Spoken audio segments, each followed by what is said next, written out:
that you, Mrs. Gates? No, Mum, it's me. Just lighting the fire. I reckon they'll be glad of it when they get back from the cricket. I expect they will. Would you tell Mrs. Gates that Nanny and I have finished tea if she'd like to collect the tray? Very good, Mum. I'll tell her.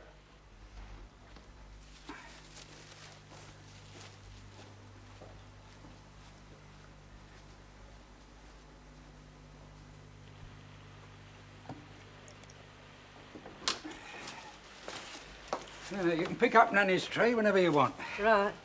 I don't know. I reckon they must be daft playing cricket in this weather. Well, they won't be playing in this. Won't be playing? Well, they'll be sitting in the pavilion waiting. Waiting what for? Well, for the rain to stop and the pitch to dry. Seems even dafter. Some day for a dinner party. Yeah. Mrs. Poole wants me to overhaul her car for her. Good thing it's just the Cartlands and the family. You what? Mrs. Poole wants me to overhaul her Buick for her while they're in France. What do you mean, overall? Oh, brakes, clutch, steering, springs, everything. Oh. Will you have time? Make time. The extra cash will help us pay off the commander what we owe him for the car. Ah, that's true. Wonder what Miss Phyllis is going to do with the London flat while they're away. Oh, I wouldn't know about that. Well, I mean, they have to have somewhere to come back to when they leave, won't they? Well, I suppose so. How long do you reckon they'll be out there? Well, in France? Yeah. Well, it depends on how long he can hold down the job. Oh, I reckon there'd be a fair amount of temptation for him out there. What with all those casinos and those French mademoiselles and that. He's a married man. Well, that don't mean nothing nowadays. Fred?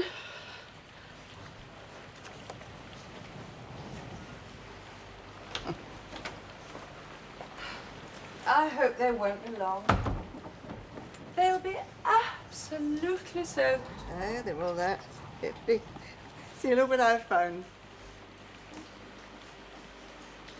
Oh, little women. Nanny, why have you decided suddenly to sort out my old books? Oh, it's high time we had a good clear out. What was you going away to live in foreign parts? And see, what about that one? Oh, yes, please. Keep. I don't know. Every time I try to clear out any of your things, you always insist on me putting them right back again. I know. Silly, isn't it? Nanny, Aye? why don't you come and visit us in France? Right away down to the Côte d'Azur. Oh, a bit far at my time of life. You could come to Paris. Paris? Yes, when Jack and I are there on business, you could join us. What would I be doing in Paris, what do you say? We could take you to the Folies Bergère. Oh, the Folies Bergère. I have heard of that. Where the French ladies dancing with no clothes on. It's quite normal over there, Nanny. Oh, is it now? Aye, indeed. I think I see me. Oh, look. Your old French dictionary. Miss Gribble gave you that. You better take it with you. Yes, I think I will. Oh, dear, dear me. These men will catch their deaths at that cricket match. Nanny, look at this. What's that? Playbox Annual 1907. Oh, come in. Just take the tea tray if that's all right. There you are, dear. Excuse me, Miss Phyllis. Yeah? Her ladyship said, could you spare her a few minutes, please? Of course. I won't be long, Nanny.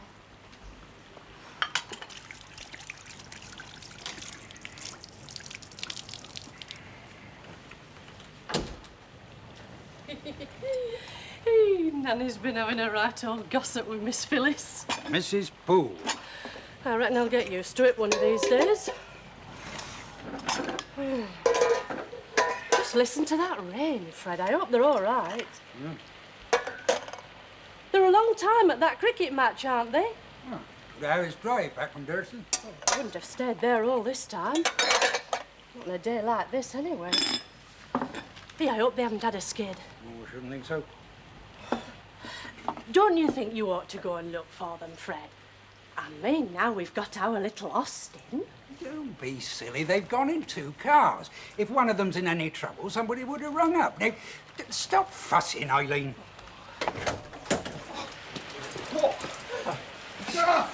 Oh, well done, Arthur. They've brought us into harbour with the greatest of skill. What do you say, Captain Palmer? Oh, absolutely. Arthur was always a first-class navigator, even in the dirtiest weather. When I lost a convoy in the Channel in a force 10. Oh, What? yes, I remember. You were asleep, weren't you? Yeah, that's the point. Well, even the Bournes can't be expected to be on watch for 24 hours a day, and he did find it. Which part of the Good convoy evening, were you sir. in? Oh, I am glad to see you back safe and sound. Oh, why shouldn't we be? That's what Gates kept saying, sir. Would you like some tea? Oh, no, thanks, Mrs. Gates. We had an enormous cricket tea in the pavilion at Durston. Oh, good, I see you lit a fire. Oh, yes. Well, Gates did that, just in case you came back soaked. No, not wet, Mrs. Gates. No, we just had to scamper from the pavilion to the car and from the car to the front door. But decidedly chilly. This fire is just what the doctor ordered. Yes, I think the doctor would prescribe a warming drink too, don't you? Well, if you're sure there's nothing I can get for you, sir. No, I don't think so, Mrs. Gates. Oh, you might bring in a bottle of ginger wine, will you? Ginger wine? Oh, for the girls when they get back, huh? They'll be here with Mr. Peter in a minute. Very good. Unless, of course, you've lost your convoy again. Ahoy there! What happened to you? I thought that Bugatti of yours would come zooming past us on the final straight. No, I stopped to give Frank Chapman a lift. Oh, he was walking home from the village, absolutely soaked, with a sack over his head. Oh, you lit a fire. That was Gates. Showing the zeal and initiative one would expect from an old Marine. Huh? I'm sorry, Peter, but you simply must explain. there we are, I Julie. hate to not understanding. Jack? What things? Well, you know, what you were talking about with Frank Chapman in the car. About the Australians all being furious with us. I mean, what was body like? No, that's body a good like? idea. First very rate well. notion dream. Well, it was more or less what the name implied. Well, it's that's very quick quick as as that. Well, as you can see, it provokes a certain amount of argument among cricketers. Yes. But no, I'm afraid we haven't really explained it, have we? Oh, Daddy, you know you haven't. But thank you for trying. No, look here. This isn't good enough. This was an issue which nearly split the empire. I think Laura's got a right to know about it. Certainly. If she thought the Dominion of Australia was about to secede, I should say that she has a duty to know. Well, in that case, I suggest only one person does the explaining. Well, you're the parliamentarians, huh? Go on, Daddy, speech. No, Arthur, I'm sorry, but explanation's no good. What we need is a demonstration. Absolutely right. Demonstration before explanation, the first maxim of a good instructor. Right. So come on, girls. Help me clear a bit of space, will you? Oh, Peter, go and get a bat. Nicky, you get the other end of the sofa. Oh, you don't want me to pad up, do you?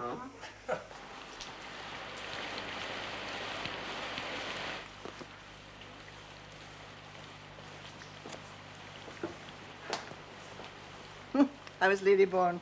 She's got a bit of a headache. She's going to go to bed early. She's fussing about Liz, too. Afraid she'll catch a cold being in a tent in this rain. Maybe it's not raining in Wales. Oh, yes, it is. It's what started Mother off.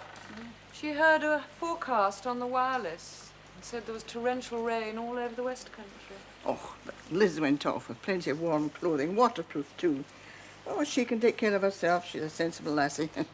Now, if it was Vicky or my darling wee Anne, things would be different. No, there's no call to fashion with Elizabeth. All the same, I wouldn't fancy living in a tent in this weather. I'd better go down. I heard a car. Oh, that big noisy foreign motor car of Mr. Peter Cartland's, eh? Off you go then.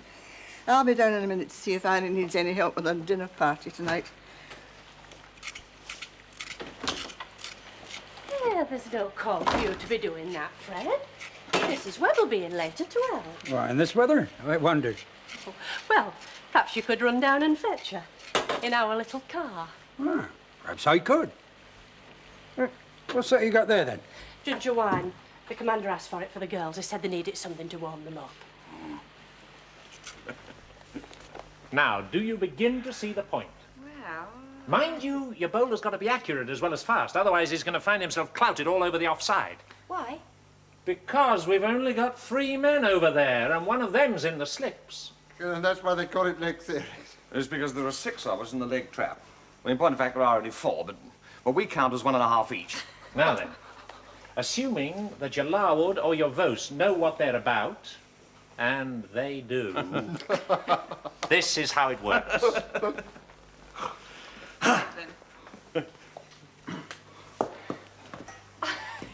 We've disappeared. Ready? Well done, Arthur!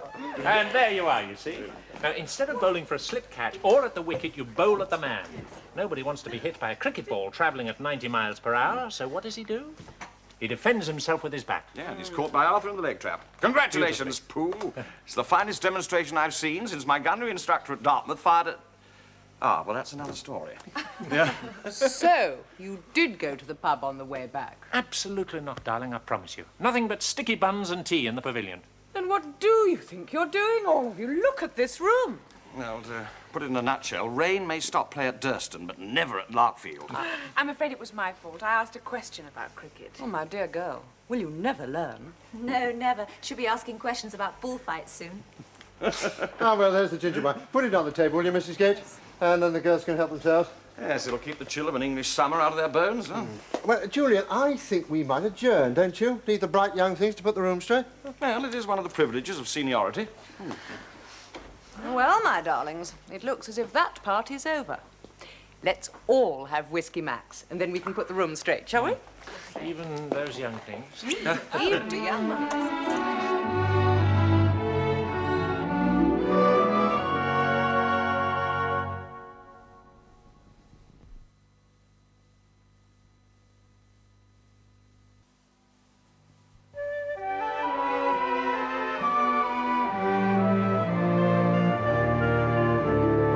Oh, sit you down. Oh, thanks. That's, Jack Poole's a noisy fella, isn't he? Yes, he is. What are you looking for? Ah, photograph. Thought it might amuse you. It's in one of these albums. Malta, October 1921. Oh, I think it's in this one. Where did Phil meet her, Mr. Poole? Cape Cod, Massachusetts, no less. Sometime last year. Oh. Well, I like the fella. I can't imagine why, apart from the fact that Phyllis seems to be very happy with him. Yes. Yes, they suit each other. Ah, there we are. HMS Bologna, October 21, Malta. Oh, how ridiculously young we all look. Oh, I suppose we were. That's 15 years ago. It's a long time. Yes. Oh, that's Bill. Yes, he's done well for himself, hasn't he? And that's young David Whittaker. Went in the Fleet Air Arm, didn't he? Got himself killed practicing for the Schneider Trophy. Yes, that's right. 1929. That was a rotten business. Yes. HMS Bologna. A happy ship. Do you ever regret having retired early? Oh, sometimes. When my old father died, it seemed the obvious thing to do. I mean, somebody had to run the place. And Helen, not too keen on following the flag with 3 little girls. No, of course not. Yes, I missed it at first. I say, that's Lizzie's christening, isn't it? Who was the other godfather? I forget. Come on, Morris Fuller, the old rector. Ah, yes. Yeah, dear old boy. He's about to retire. You'll see him again tomorrow. And you're Helen. What a beauty. Yeah, and what an extraordinarily plain baby my goddaughter was. Well. We used to infuriate Nanny by calling her the little pink pig. I can hardly believe it. My beautiful goddaughter. Well, she's very fond of you. She'd be delighted if you do decide to release the mill house from Rosie Carton. Oh, well, it's practically settled. I shall be moving in a month or so. But meanwhile, you must stay here. Well, are you sure? I mean, I can easily put up at the hotel at Winchcombe. Oh, no, not in any comfort you couldn't. Besides, as a matter of fact, it would suit me down at the ground because I have to be away quite a bit in the next few weeks. You could sort of stand in for me and keep an eye on things generally. Right. In that case, I shall certainly stay. Of course, I shall have to go back to Cornwall at some time, sell the house and arrange for the move and so on. Oh, fine. Come and go as you like. Oh, thank you. I rather fancy myself in the role of a paterfamilias. All right. You can start rehearsing tomorrow because I've got to go away for a couple of days. Oh, anything interesting? Portsmouth. Standing in for the minister. Norwegian fleets coming in. Poodle faking, mostly. Well, there you are. Have a look at that. Thank you. We'll have another drink before we go out and change. Thank you. Well. What on earth did you do in the pavilion all afternoon? We played put and take. It was Jack. great fun. Have you been leading my family astray? Well, they didn't take much leading. Lucky I hadn't had the old top with me. Hey, what about another whirl now? Oh, yes, do, let's. Arthur, do you approve of all this? Well, we were only playing for matches. Which was a shame, because I won 2 boxes of the wretched thing. I think there are some counters in the schoolroom somewhere. I'll go and look for them. Shall I help? Yes, do if you like. Come on, we'll start with the matches to begin with. Those two may be ages finding the counters. What about you, Arthur? And Captain Palmer? You want another spin? I think we've done enough desperate gambling for one day. Right, then there's just the 3 of us. Yeah, we'll start with 10 matches each. The rest can be in the pot. Vicky, you begin.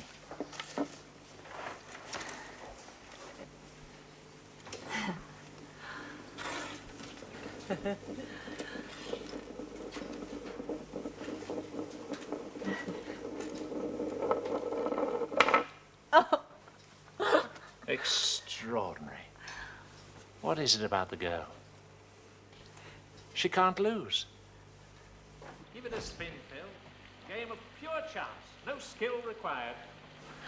Yes, a very noisy fella. Yeah, I'm afraid my family's not the quietest in England. No, all except for Liz. When will she be back? Oh, sometime next week, I hope. I haven't seen her since early July. This Welsh fella, what's his name? Gwilym Meredith Jones. Do you know her, Bunny? Yes, when I was in London earlier in the summer, I took Liz out to dinner and a theatre, and we had a bit of a heart-to-heart. I don't often manage that with her. Well, you're a father. And when you took her out, this must have been when she was engaged to Peter? Yes, about a month before I saw the announcement in the Times. The wedding will not take place. Ah, silly girl. She should never have got engaged. She was never really in love with you. Well, she needed friendship and sympathy, and he was on hand. It's perfectly understandable. Yeah, as I know. I just hope she doesn't get too much sympathy and understanding from this chap Gwilym. Oh, Arthur, you do dislike him, don't you? Oh, my feeling's got nothing to do with it. It's simply that he's totally unsuited to Liz. I mean, she's a conventional sort of person. Is she? I wonder. You take it from me. And he is he's a rebel. Oh, Arthur, you know, you're surrounded with rebels, aren't you? What about that girl that you more or less adopted, Laura? Is she serious about going to Spain? Well, she's at the moment. I doubt very much if anything will come of it. I mean, I can't see him giving visas and entry permits to an untrained girl of 19. Oh, well, I'm not so sure. She strikes me as being a young lady who's perfectly capable of getting her own way.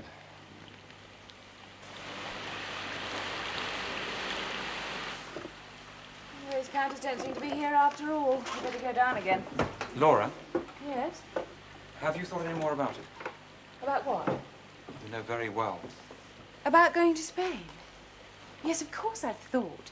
It's not just a mad craze, you know. And? And I still feel the same. I just don't understand you. You've completely changed since you came back from Germany. Have I? Well, perhaps not just as much as you think. Perhaps I needed that experience to show me that life is not all tennis and tea under the cedar tree. There are some things one has to be serious about. Oh, you won't be so serious this afternoon. You're laughing and fooling around like everybody else in that pavilion. Oh, why not? Because one believes in something, it doesn't mean to say you've got to be solemn and boring all the time. Doesn't mean you have to rush off and join somebody else's war, either. Oh, but it does. Can't you see? No, you can't. I can see that you're completely bewitched by this Manfred fella. Aren't you being rather childish? Me? I don't deny I'm fond of Manfred. I'm fond of you, too. But this isn't a personal thing. This is the whole future of civilization. Oh, the whole future of civilization is to be decided by Germany and Italy fighting Russia in Spain? That's putting it rather simply, but all right, if you like. That's what it comes to. Now, we really must go down, or else they'll suspect the worst. Yeah, I suppose so. I must get home and pick up Rosie for this farewell to the pools party. Although it's no longer farewell. Isn't it? No, but Jack will explain later. Good heavens, Fred, you're fair salt. Car wouldn't start. Damn plugs, I reckon I'd leave it down at the pub and walk back. Oh, they're in a pretty pickle down there, too. Guttering's overflowed. I said to George last week, I said, you want to get that cleared? Never mind guttering, you'd better get back to the lodge and get yourself dry. No, we better go and check the stables and the outhouses. Why, what a terrible story. I've not heard anything like this since that night the brides came down on the cedar tree. Oh, I came down for a wee bit of company. You did right, Nanny. Go on, sit down, love. I'll make you a cup of tea. Oh, well, I'll get the cups. Well, I better be on my way. Oh, you better have something warm inside you before you go out again. Out again in this? Oh, dear, that'll be Lady Bourne ringing. It's all right, Nanny, now don't you bother. You stay where you are and sit down. I'll run up and find out what she wants. And if they ring down for their coffee, well, they'll just have to wait for it, that's all. The mayor's a bit upset, too. I'll have to go down and have a look at her in a minute. You know, Fred, in my wireless it said there was a bit of flooding in Wales. I'm a wee bit worried about Liz now. Oh. Dining room. Oh, Lord, that means I'll be wanting their coffee.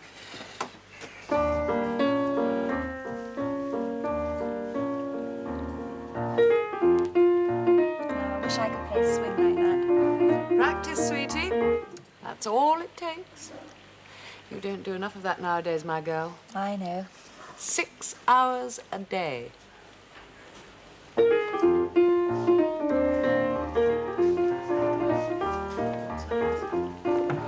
Well, before we settle down for the evening, I think Jack wants to address you with a few well-chosen words. Well, I'm not so sure about well chosen, but there is something that you all ought to know. Phil and I are complete humbugs. No. Yes, we are. You've given us this splendid dinner tonight, but I'm afraid we're going to be back before you can say Jack Poole. Peter, you're the boss. You tell them. Well, it's very simple, really. My father's decided, and I agree, that Jack's far more useful to Poole Aviation here in London. So he's going out there to get the Nice project started and then returning to the London office.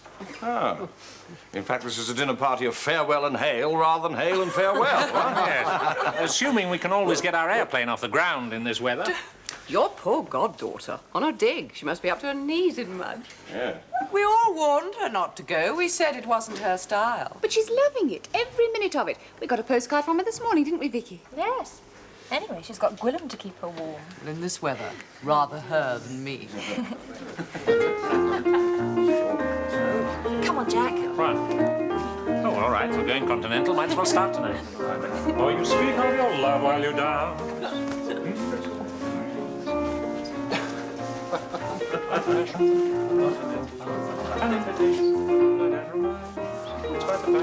Come on, Arthur.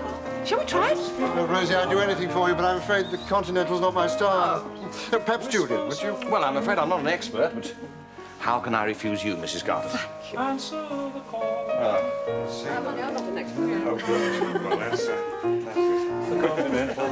An invitation to moonlight and romance. Listen. I'm sure I heard something.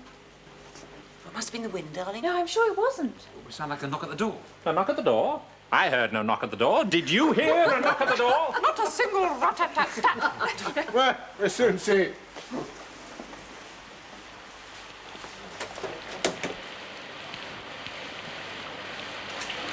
Willie, come in. What on earth are you doing here? I've got to speak to Liz. Where is she?